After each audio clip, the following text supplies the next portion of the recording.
A very good afternoon and welcome to yet another edition of the Yes 101's Visual Radio. For the Newsfirst team, I'm Jed Abdeen. We start off with a look at your headlines. Newsfirst headline. In headlines, Sri Lanka's former army chief joins opposition factions SJB. IMF says Sri Lanka's overall program performance has been strong. Refugee from Sri Lanka is new mayor of Ipswich. In international news, US House passes bill to force Biden to send weapons to Israel. And in sports, Islands players get revised central contracts with pay rise. And now your news in detail. In local news, Sri Lanka's former army commander, retired General Mahesh Senanayake, has joined the Samagi Jana Balawegaya. Opposition leader Sajith Premadasa in a Facebook post said that the former army chief joined the Samagi Jana Balawegaya to support the program to rebuild Sri Lanka. The opposition leader appointed General Mahesh Senanayake as the chief of the Samagi Ranaviru Balawegaya. And also moving on to more local news, the International Monetary Fund says that Sri Lanka's overall program performance has been strong.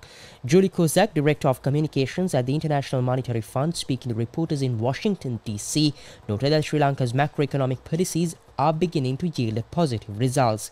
This was in response to a question posed by Newsfirst Zulfik Farzan.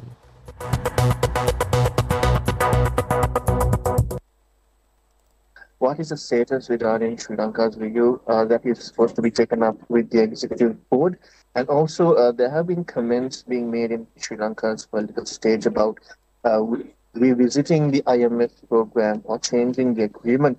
Could you please elaborate on that? So just giving stepping back and giving the lay of the land, on March 21st of this year, the IMF staff and the Sri Lankan authorities reached a staff-level agreement for the second review of the program, and also concluded and also finished the Article 4 mission.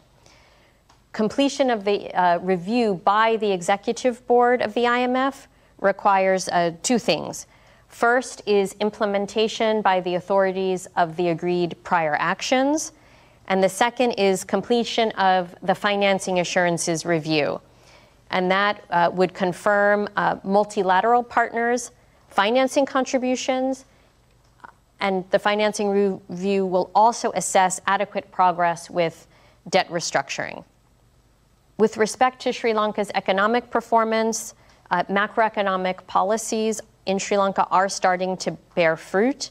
Commendable outcomes include a rapid decline in inflation, robust reserve accumulation, and initial signs of economic growth, while also preserving stability in the financial system. Overall, program performance has been strong. The next steps with respect to the debt restructuring are to conclude negotiations with external private creditors and to implement the agreements in principle with Sri Lanka's official creditors. The domestic debt operations are largely completed. The initial debt restructuring negotiations with external bondholders ended in mid-April without an agreement, and discussions are continuing with a view to reaching agreement in principle. And on the official creditor side, these agreements in principle still need to be finalized. And shifting your attention to more local news, at the annual meeting of Ipswich Borough Council on Wednesday the 15th of May, the new mayor of Ipswich for 2024-2025 was confirmed as Councillor Ilango K. Ilawalakan. During the mayor-making ceremony, Councillor Ilawalakan was invested with the chain of office and mayoral robes. Sri Lankan-born Ilango has lived in Ipswich with his wife Manchula since 2006 after working in India, Uganda and Rwanda before settling in the UK. The mayor has worked as an engineer and manager and currently runs his own business.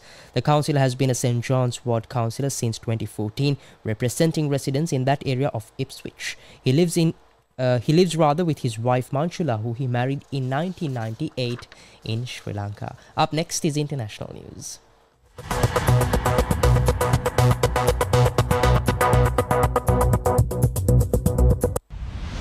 International news.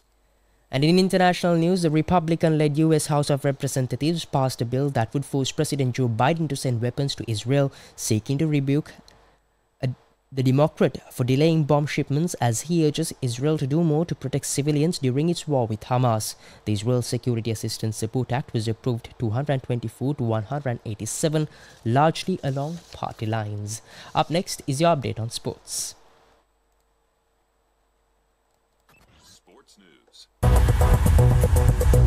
Sports news.